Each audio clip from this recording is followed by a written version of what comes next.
Good afternoon and welcome to the Midday News. Here's what we have in the bulletin. Duppy judge killed in Seaforth, St. Thomas. Infrastructural improvements in the pipeline for North Central St. Catherine. And later in sports, the Asian Games in China postponed due to the COVID. I'm Shane Masters. Here are the details. An elderly man died in a house fire in Mount Carey, St. James this morning. He has been identified as 85 years old Anerti Frederick. According to reports, residents saw fire coming from the house around 3 a.m. and called the St. James Fire Department. By the time the firefighters arrived, the house was destroyed. The deceased man's body was found in the ashes. A relative told us he lived alone and was loved by everyone in the community.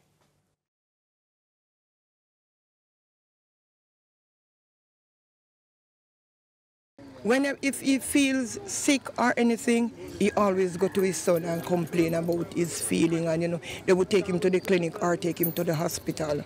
So he wasn't sick or anything, because I saw him yesterday and I even called him and I said, Freddy man, what's popping? And he said, him coming from out a Ryan shop. That was the last time I saw him, the last time I speak to him. Now the cause of the fire is unknown. The police in St. Thomas are trying to ascertain the motive behind the killing of a man on Babylon Lane in Seaforth last night. He's been identified as 31-year-old Ricardo Crossley, otherwise known as Duppy Judge, from Blacksmith Lane. According to reports, sometime after 10 o'clock Thursday night, residents heard loud explosions coming from a section of a community and summoned the police. The body of Mr. Crossley was later discovered suffering from gunshot wounds. Another man was also shot and injured in the Seaforth area. Reports are that the man, who is a mechanic from Blacksmith Lane, was riding his bicycle in the community when gunmen opened fire at him. He's in a hospital in critical but stable condition. Meanwhile, the community of Golden Valley in Castleton, St. Mary has been plunged into mourning following the shooting death of a taxi operator last evening. The deceased has been identified as 31-year-old Kidon Nugent of a Golden Valley address. It's understood that about 8:30, Mr. Nugent was sitting inside his car when loud explosions were heard. I understand that his father drew him from town, because the car broke down, drew him from town Wednesday night and park it there. And about 11 o'clock, him come and carry him to the mechanic down a Grande Hall. So after him come up, when him drive in, it's like him driving, him couldn't even come out of the car. Him just drive in, and by the time him driving, my husband said not even 3 seconds after, him just hear shot start fire. But when the first round of shot, my husband never moved. But when the second round now, him said, no man, this looks serious. Mr. Nugent was later found suffering from gunshot wounds. He was taken to the hospital where he was pronounced dead. Humble youth. Very, very humble. Very humble. Me never hear of him and nobody in a no affliction. If you and him have to have 2 words, him better not deal with you none at all. Me afraid because my head dark, you know. I mean, don't know who next. Who next and we don't know where it's coming from. That is no, the man don't like that me gate. God no. My place that bad. We don't know who next. Me no know. Me feel aware, honestly. Me can't believe say a little community like this. So much things happen one time. In other stories, farmers from Guy's in St. Catherine voiced their concern about issues in the agriculture industry during a tour of the area by the opposition People's National Party. Among them, predial larceny, lack of access to funding and high cost of imports. Opposition spokesman on agriculture Lothan Cousin says this has resulted in the downturn in agricultural production in Guy's Hill.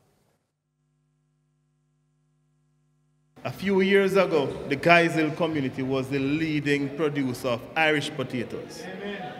I'm looking at the platform and I'm not seeing any Irish potatoes on the platform. And that speaks volumes as to what has gone wrong in terms of the agricultural industry in Guy's Hill. Opposition spokesman on finance Julian Robinson also criticized the government for failing to address the issue. It not take no money for deal with the legislation.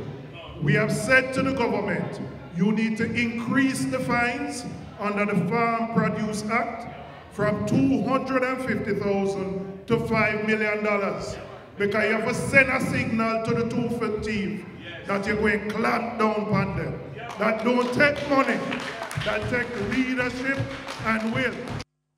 And on the issue of inputs, the government has a responsibility. There must be a plan to cushion the effect on farmers so that they can continue to produce. Because the crisis that the world faces is not just a crisis of high food prices. It's a crisis of food security.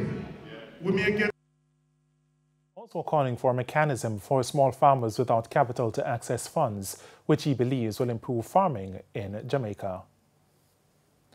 And it's time for a break here on the Midday News. Stay with us. More stories when we return. Welcome back to the Midday News. An expansion of the business process outsourcing BPO industry is expected to create additional employment opportunities for young people. Chairman of the Kingston Free Zone, Littleton Shirley, says the newly built Portmore Informatics Park has a state-of-the-art BPO facility. Speaking at the official opening of the space recently, Mr. Shirley said the initiative is geared toward creating jobs fitting for young people.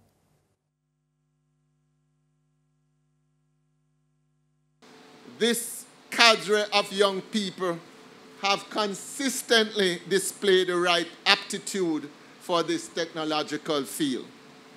They also display the confidence to be self-driven and adaptable to technology, which is what the industry needs, with the requisite training to advance those inherent skills. It is therefore natural for the Port Authority to continue to expand its role in facilitating this growing industry to meet the government's mandate to facilitate employment opportunities for young job seekers. Mr. Shirley adds that the Port Authority, which is the parent company for the Kingston Free Zone, will continue to advance infrastructure developments to facilitate the outsourcing sector to create more job opportunities for young people.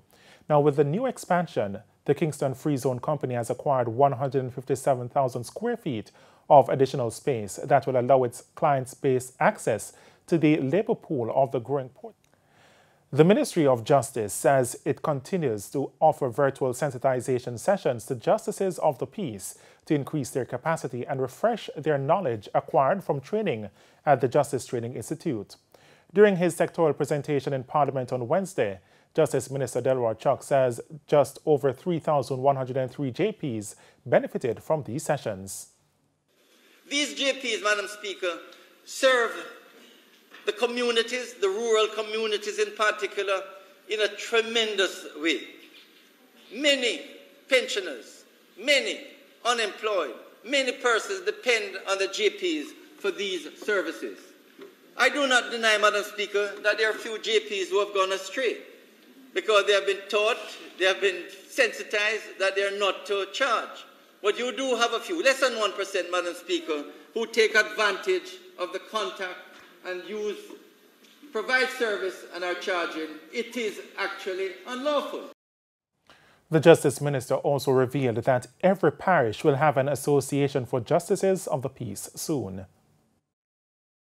This parish association of all JPs will now become self-regulating to ensure that JPs across the island are regularly contacted, are in touch with one another.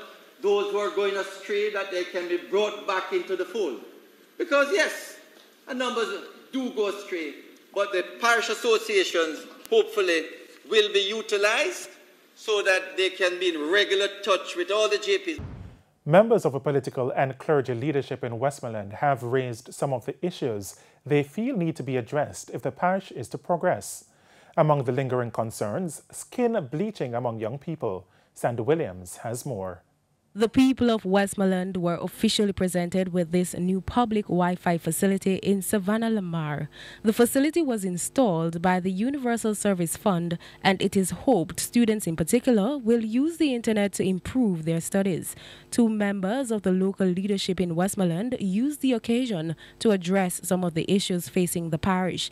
Custos Reverend Hartley Perrin said the practice of skin bleaching among young people has shown no sign of stopping, and he is worried. You see them trying to change the color of their skin because they're not happy to be black anymore. I want to use this opportunity as we celebrate Wi-Fi to remind ourselves that we can be black and be very proud. And we have much to be proud about. If we lose sight of this, we lose our identity as a people, and we are lost in the world. Member of Parliament for Westmoreland Western, Moreland Wilson, on the other hand, discussed the employment situation in the parish, in particular the demand for skilled workers. At present, there is a need for skilled workers at the construction site of the Princess Hotel in Negril. We are currently in need of masons, tilers, welders, carpenters, scaffolding specialists, drywall specialists, all of whom we have jobs for as we speak. I therefore use this medium to invite persons who are interested in getting work to visit our Member of Parliament's office, both myself, George Wright, and Eastern. The MP said the authorities are exploring ways of expanding the pool for skilled workers. We're also exploring training and certifications for persons who are interested in working but are uncertified. There has been increased focus on the shortage of skilled construction workers in the country after Prime Minister Andrew Holness raised the issue weeks ago. At the time, he said the country could explore whether to import some of the skilled workers needed to help meet the demand. Sandy Williams, TVJ News. Following years of neglect, a number of housing schemes within the North Central St. Catherine constituency will be getting much-needed infrastructural upgrades. Local Government Minister Desmond McKenzie made the disclosure on Thursday. But as we hear in this report from Codian Barrett, no timeline has been given due to the scope of work which is needed in the area. Probably I would say is one of the worst tours I've had in terms of the infrastructure, because there's literally no infrastructure in the community. Local Government Minister Desmond McKenzie following a tour of a number of housing schemes in the North Central St. Catherine on Thursday. The minister bemoaned the lack of proper infrastructure to include drains and roadways. I've hardly driven on a road that I felt comfortable in terms of the feel of the road. They were built in the 1960s and there are several structural defects.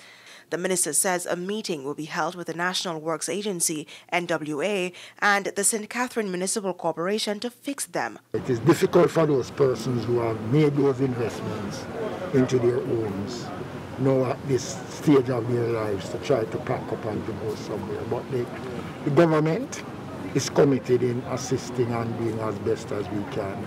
But this one will have to be done in a structure. But whatever we can do on a remedial basis, because some of the drains needs cleaning. I know the MP has been cleaning, but again, a lot more can be done, and we'll be working with the MP and the council and the municipal corporation to ensure that we try and bring some relief to the people in these communities. Mr. McKenzie says due to the work which would be required to address the infrastructural challenges, the municipal corporation and the local government ministry alone would not be able to carry out the task of rehabilitation. But while promising help, Mr. McKenzie is asking residents to be realistic in their expectations. This is not just a visit for the sake of visiting, but to also remind them that there is not going to be a snap of the finger and we address the situation. Because if you're going to spend funds, you have to ensure that the limited funds that you have that you're going to be spending is spending a meaningful way. Member of Parliament of the constituency, Natalie Nita Garvey, in the meantime says she will not relent until some improvement work is done in the affected communities. My hope today is that the partnership between the NWA, the Ministry of Works and the Municipal Corporation through the Ministry of Local Government will yield some help for these citizens who really have gone through a whole lot. We're talking about tax-paying, law-abiding citizens who really and truly deserve better. Cody-Ann Barrett, TVJ News. And here again is Cody-Ann Barrett, this time with a Business Minute. Diversify and save. The advice from Sagicor Group Jamaica President and CEO Christopher Zaka amid concerns of another global recession. He says investors and consumers should consider diversification into equities that tend to outperform stagflation. This is not a time to put your eggs in one basket. I mean, that's kind of traditional investment advice, but in my view, you heard Catherine speak about some alternatives. You know, look around. Real estate is a possibility. You heard her speak about commodities, etc. You know, there are options. We're an open economy. We're lucky to be able to access a wide range of assets in our investment portfolio. In business overseas, hiring in the U.S. remained strong in April despite economic disruption from the war in Ukraine and COVID shutdowns in China. The Labor Department said employers added 428,000 jobs, which was more than expected and marked the 12th month in a row of expansion. The jobless rate held steady at 3.6%. Coming up in the Business Review this Sunday, it's all natural, a gallery of fruits, making the transition to a vegan diet tasty and convenient. And that's it for the Business Minute this week. I'm Cody-Ann Barrett. And here's Sandra Williams with the latest on the regional and international scene. In the region, the Barbados-based Caribbean Institute for Meteorology and Hydrology, CIMH, has warned of a long-term drought that can negatively impact islands in the Eastern Caribbean. In its latest Caribbean Drought Bulletin, the CIMH said many parts of the region experienced above normal rainfall in March, bringing some relief from dry conditions since late 2021. However, there are concerns over long-term drought that can negatively impact large rivers, reservoirs, and groundwater by the end of May. The agency said that a shorter-term drought situation by the end of May might possibly develop or continue until the end of July in Barbados, Western Cuba, Dominica, Grenada, Martinique, St. Lucia, and St. Vincent. Meanwhile, longer-term drought is evolving in the ABC Islands, Barbados, most of Belize, Dominica, Guadeloupe, St. Kitts, and the United States Virgin Islands. We head to a quick break. When we come back, Simon Preston will have your Midday Sports Report. Welcome back. It's now time for Midday Sports. I'm Simon Preston. To the track we go as two-time Olympic champion Chilean Fraser-Pryce will not have sprint sensation Sha'Carri Richardson to contend with in the women's 100 metres at the Kip Keino Classic in Kenya on Saturday, with the American withdrawing from the meet. No official reason has been given for Richardson's withdrawal from the meet. The women's 100 metres was billed as a showdown between Fraser-Pryce, Richardson and Namibian teenage star Christine Mboma. Fraser-Pryce is the only Jamaican slated to compete at the Kenyan meet. The Asian Games in China have been postponed because of the COVID-19 pandemic, says the Olympic Council of Asia. The event was scheduled to take place from September 20 to 25. A statement from the OCA said that new dates of the 19th Asian Games will be agreed in the near future. The Asian Youth Games, which were scheduled to take place in Shantou, China in December, have been cancelled. China held the Winter Olympics in February and the Paralympics in March under strict COVID-19 restrictions in Beijing. To football we go now, as Reggae Boys winger Blair Turgott has joined the Swedish top-flight club BK Häcken on a 2-year deal until the summer of 2024. The 27-year-old earned this deal after tallying 13 goals in 25 appearances last season for Swedish club Östersund. Häcken are currently 6th in the Swedish league and 5 points off the leaders. This will be Turgott's 4th season in Swedish football. Turgott has made 6 appearances for the Reggae Boys since his debut in 2021. A reggae boy will be in the final of the UEFA Europa League for the first time in the competition's history as Kemar Roof and Rangers FC will battle Eintracht Frankfurt in the final on May 18. The Scottish champions made progress after defeating RB Leipzig 3-2 in aggregate in the semi-finals on Thursday. Rangers will be searching for their first European trophy since 1972 when they won the European Cup Winners' Cup. Meanwhile, Mikel Antonio's West Ham United fell 3-1 in aggregate to Frankfurt on Thursday. And that is where we'll blow the full-time whistle for now. For your Midday Sports Report, I'm Simon Preston. Ashane, it's over to you. Thanks, Simon. And that's the Midday News for this week. I'm Ashane Masters. Join us at 7 for Primetime News. On behalf of the news, sports and production teams, have a good afternoon.